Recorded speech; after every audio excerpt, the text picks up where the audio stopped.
Bon, je vais parler de la première lecture tirée du livre de Ben Sirac, le sage, Sirac. Il y a une autre traduction, Siracide, je crois. On dit aussi Siracide, c'est le livre de sagesse. Et cette lecture est très connue parce qu'elle part de l'épreuve. Si tu viens te mettre au service du Seigneur, prépare-toi à subir l'épreuve. Incroyable.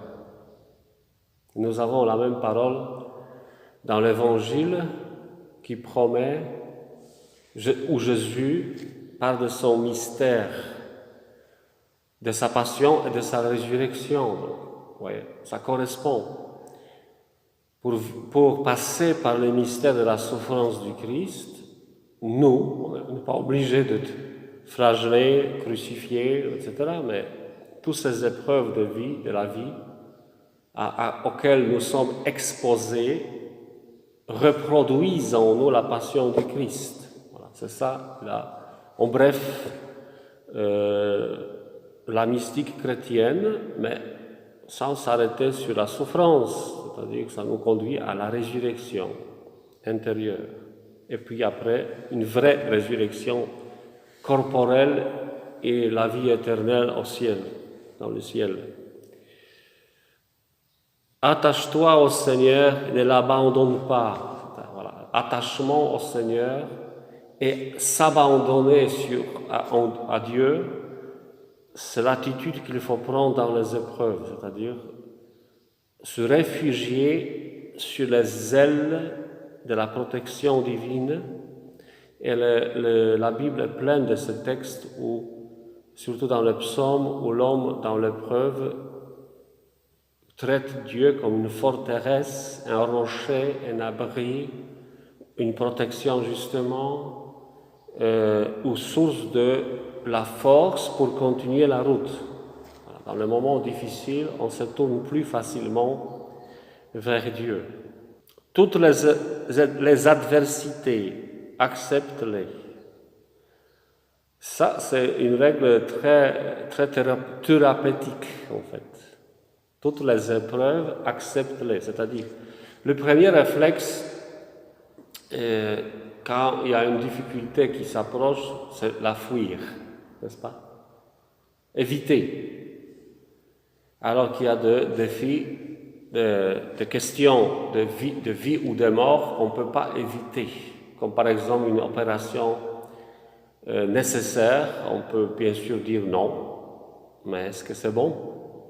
Il faut plutôt aller vers l'épreuve courageusement.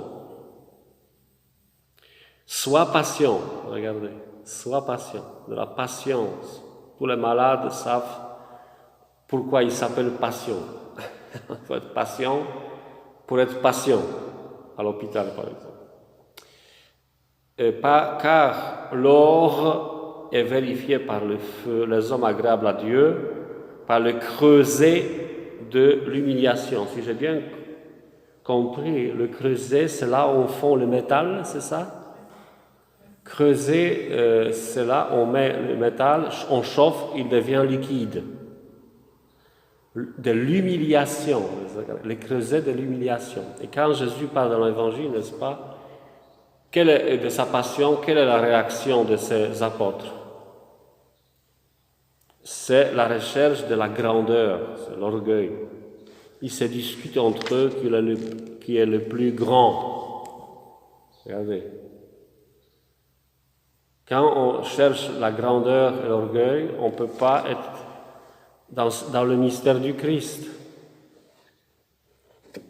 Celui qui cherche la dernière place, être le serviteur de tous, ou comme un enfant. Dans cet évangile, on a les enfants. Jésus montre dit qu'il faut accepter les enfants, de devenir comme un enfant, donc prendre la première place. Voilà, donc pour justement vivre le mystère du Christ. Et c'est là qu'on retrouve la vraie force et la vraie grandeur. Être grand, c'est d'être quelqu'un qui est solidement bâti sur le Christ. Le grand de cette terre c'est pas surtout les gens du pouvoir, mais les gens humbles qui vivent sur la réalité sur la terre, sur la réalité de la terre. Ça, c'est un peu mystérieux ce que je dis, c'est-à-dire dans l'humilité de vivre dans la vérité. Les humbles posséderont la terre, comme dit Jésus dans la Béatitude. Donc, la vraie grandeur, le vrai pouvoir sur l'humanité, c'est dans l'humilité. Et d'ailleurs, quand on voit historiquement tous ces grands personnages de l'histoire qui vivaient dans l'orgueil et la domination, soit on les oublie, soit on parle négativement. De qui on parle positivement? Des gens humbles.